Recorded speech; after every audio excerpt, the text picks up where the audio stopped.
Chandler, welcome to Pop Turnip. Thank you so much for your time. Thanks for having me. We have a lot to talk about. We have some films to talk about.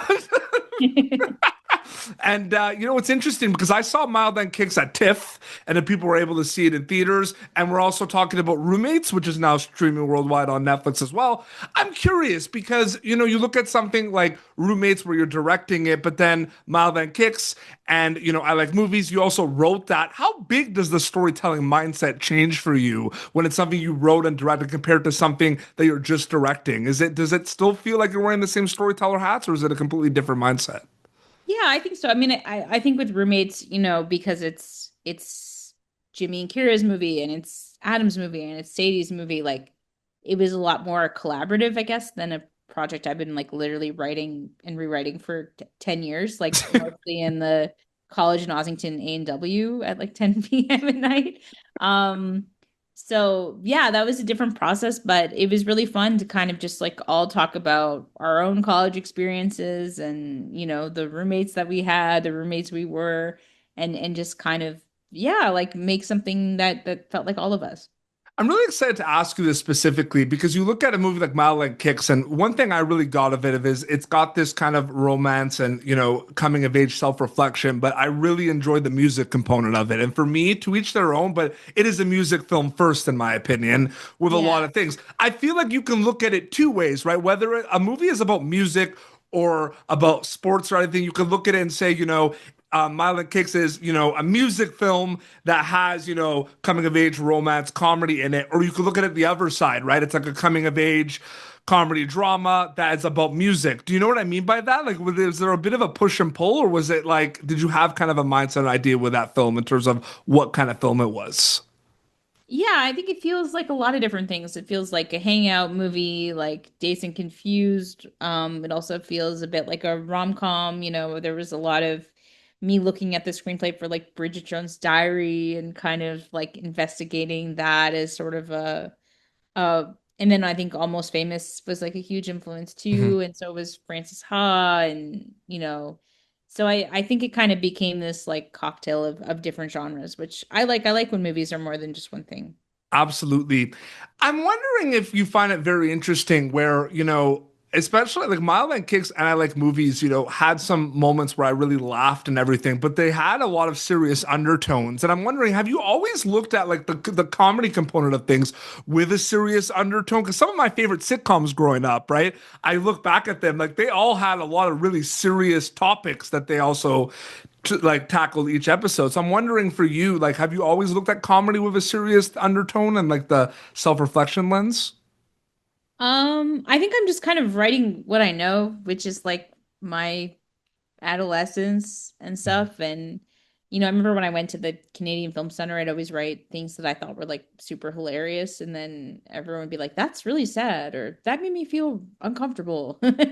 And I don't know. I guess for me, I always like when sort of humor and maybe something that's a little bit more poignant or dark kind of hits at the same time. That always feels like the funniest and most cathartic laugh, or when something really serious happens and then you undercut it with a joke. Like, for me, a huge thing in my childhood was I would just go home after school and I would watch like 6 episodes of The Simpsons like every day until I was about 13 years old. Mhm. And I think that Simpsons sensibility of like doing these stories that are very like they have like pathos to them, but they're also like weirdly adult and like as a kid you like don't really get all the references, but you kind of know the things and they stick out in your brain. I mean, I feel like The Simpsons really formed like so much of what my sense of humor and like obsessive like fixation on popular culture is, and just I don't know. I think everything with The Simpsons is like a huge part of maybe my comedic sensibility as well. No, absolutely. Yeah. There's a lot of those shows too. Like I feel like The Simpsons and like a lot of shows like Friends and Seinfeld, there's so much in them that I feel like just kind of like, like just like the slice of life component. Like Simpsons is like very slice of life. Like if you Yeah. think about it, which is really, really exciting. So that makes a lot of sense with The Simpsons. I did want to ask a specific roommates question that's streaming worldwide on Netflix. I love this. I loved, Sadie and Chloe were so good on screen. And I kind of want to know, in my opinion, like, you know, I feel like it's a very interesting thing, playing like from an acting perspective, like talking to a lot of actors on my show, like playing these lost characters, doing self-reflection, the coming of age and everything. And I'm just wondering, I always ask them whether it's like, is it more fun? Is it more challenging? Because from the viewer perspective, right, like they don't know they're lost. So I always find that interesting. So what was that like for you directing the actors in this film, given what I just said about like the kind of self-reflection, kind of figuring things out, right? Because I got that a lot from a lot of these characters in this film specifically. Like they really didn't, they were taking it day by day, but like there were some Yeah. moments where they knew what they wanted, but then they didn't know what they wanted. I found that was very interesting as well. Yeah, we didn't really like talk about, I guess, like the overall arc or like what the character is supposed to be feeling. I feel like Sadie's such a really gifted, like just intuitive actor, and so she had just finished her first year of college, and while we were about to go into making the film, so she'd like kind of already lived the movie, Yeah, although she had a nice roommate. And but yeah, so I think it's like she didn't really it was kind of such a gift to work with someone who had already been through the experience that we were about to shoot, because it was so immediate to her, and she could, and also very helpful in kind of developing the script and the movie to kind of make things feel more authentic. absolutely. What is that like for you specifically? Like I guess it depends on like, different shoots. Some are longer, some are, like take place in different areas and you're filming in different locations. But it's like when you wrap, right? And then know that like there's gonna be a lot of post-production ahead of you, right? Like, does it really feel like two separate journeys, like before filming something and after filming something from a storytelling perspective? Because I feel like that's what I'm thinking about talking to a lot of filmmakers. Like post is its own journey. You know what I mean? If you think about that. Yeah, it's so completely crazy. Yeah, and now it's like I can't even remember. I remember what it was like to be on set, but that feels like a million years ago. And yeah, your life just becomes kind of like being in the edit room, like mining the footage. You get so close with your editors. I mean, I feel like editors are just like they never get enough credit for the huge amount of work that they do to like really shape the movie. And sometimes you're completely rewriting the film in the edit room, and also like editors, like they're just the way that they shape performances out of whatever they have to work with. Like it's really fascinating to me. And I remember like my editor Simone, who edited I Like Movies and Mile and Kicks, who's one of my best friends. And she was saying it's always so weird at the premiere because you like meet the actor and you're like you want to be like, I've been staring at your face for like 8 months, but you have no idea who I am. Yeah, it's so true, and it's like, and it's such a long process, and then yeah, I also find it interesting. Some of my friends are composers too, and it's like they're with like the same people all the time too, right? Like for the editing and everything, with the needle drops and everything. Um, I did kind of want to ask because you did a lot of short films and short films before doing features. Like for myself too, I've done some short films, and for me, I just kind of wanted to get into film and like do something and like experiment and everything, and do something that was like a stepping stone and a calling card and everything. And maybe I thought of proof of concept a lot, but I'm just wondering for your experiences, because I feel like different filmmakers have different experiences. What was your kind of mindset with your short films? Like, did you know you wanted to make those maybe specifically into feature films? Like, were they proof of concept? Did you just want to make films and you had opportunities to start with shorts? Like, I'm just curious about that for you. I only made one short, but I did make like 10 music videos. So music videos were kind of more the my kind of training ground as a filmmaker. Mhm. I made like a lot of like 4 or 5 music videos for this band Pup, who are like a punk Yeah, band from Toronto, love Pup. and with Jeremy Shell and Ryu co-directing. And that was like for me just the most incredible like crash course in filmmaking, because it was like super DIY. Like our first music video, Reservoir, the budget was $1,000. We made like a bunch of fake blood in my bathtub, and me and Jeremy would like drive around Toronto like looking for broken instruments in pawn shops and then break them and then glue them back together. Like I learned everything from like how to make a blood squib, how to like corn syrup and like a condom with like a fishing line. And we would Wow. like practice in like the back alleys of Toronto and just test out like blood effects on each other. And it was just like a really incredible, very formative experience for me in directing. So I think Yeah. now that I guess I'm more in the future space, like I feel like I've taken all those lessons with me. And That's I think exciting really, too. really grateful because I think when you make things on such a like granular DIY level, when you're scouting all the locations yourself and casting the actors and getting the props and doing the costumes, like it really informs your process later. And then you're also so grateful for everyone that is putting their stamp on it. Absolutely. No, it's interesting too because that music video to feature film Emma Higgins, who did Sweetness, came Oh from yeah. music videos, who was a friend of mine as well, and I found that so interesting as well. But it's interesting that whole world when you talk about the bands and pop, like when I was like 16, 17 in Montreal, I was a concert promoter, so I was booking all these like much music bands and everything at the time, and like it's so funny. Some of them would like be filming some like promos or like music videos. And I feel like that also interests me because I would see these cameras come in and they were doing certain things. And I was like, you know, that I want to know more about that. You know what I mean? Like that side of things, the live performance. But then it would just be funny to me how like there would be like people with big cameras in our shows like getting footage for like the vlogs but also for like music videos. So it's so interesting that you say it just takes me like everything you just said just takes me back to those days going to see Yeah. punk and metal bands in Montreal. Which is so At the exciting. catacombs.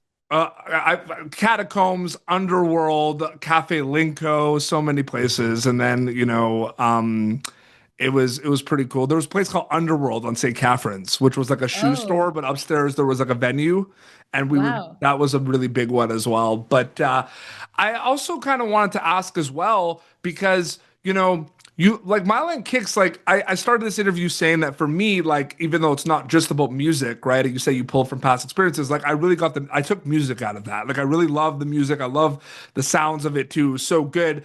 And then I like movies, like I feel like the video store and the film is like its own character in a lot of ways. So how important is that for you? Do you ever think about that as well? Like objects or certain locations being characters in your films? Is that a big part? Like, is that a process of your filmmaking, you would say?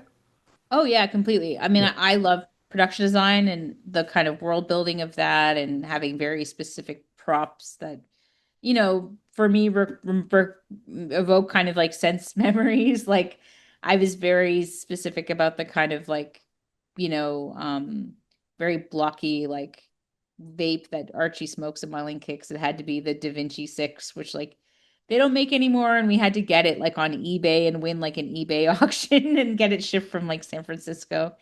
I think like props and costume and just like the right locations really like help build out your world and make things so feel more immersive. And I think I'm always trying to make films that kind of feel like a memory. So, I mean, a lot of the locations of Myling Kicks were like written into the script.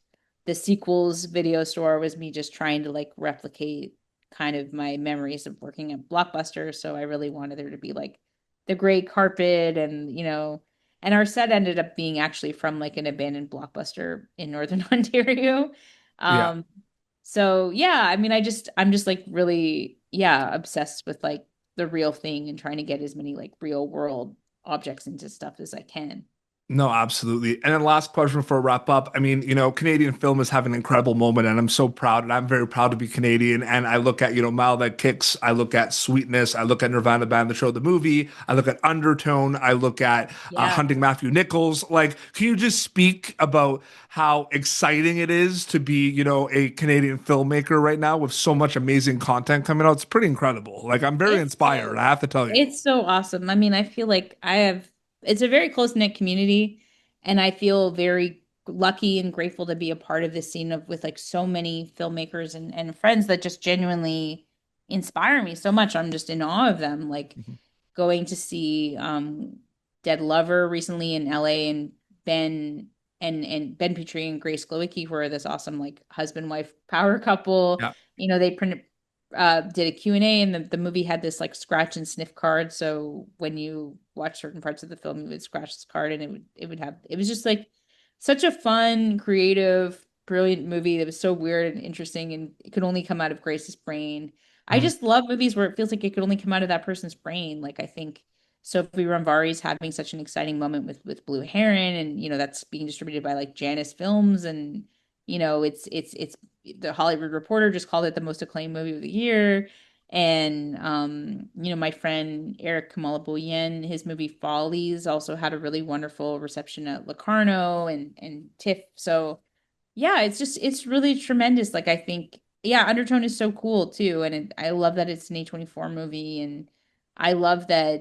Yeah, I mean, I think it's just been kind of undeniable this year, and I feel like every year it's undeniable that there's always like many Canadian films that kind of get this public platform and that people just become obsessed with. And yeah, Matt Johnson especially, and has been such a supporter of my film and my work for over a decade. And I'm just really grateful to know him and see and understand what have like a little glimpse into his process, because he's a fascinating artist. And I don't know. I think it's like, I also feel like when one person has like a really banner year and is super successful, it just sheds a light on everybody else. So Mhm. I'm just, if I can be an ambassador in whatever way I can to like this incredible community of filmmakers, and also friends who haven't made a feature yet that are just also unbelievably talented. Like I think it's really exciting to see what's going to come out over the next couple of years.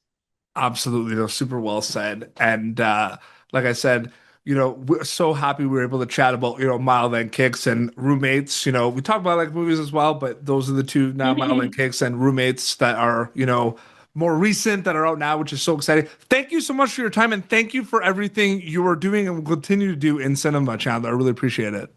Thanks for having me on. This was so fun. Absolutely. Your Instagram account is just your name if people want to keep up to date with everything, right? Yes, but I might quit soon because it's not good for me and I have to stop. Well, but but people can just check out all your films, and there's, Yeah, elevations, post about Mile Cakes. Yeah, there's a lot. Put in Mile Cakes, or they'll find stuff and you they'll be can able to follow check me it on out. Instagram. Yeah. Absolutely. Well, this has been Pop Turd at youtube.com/PopTurd for previous episodes. Until next time, this is Chandler and PD Beats signing off.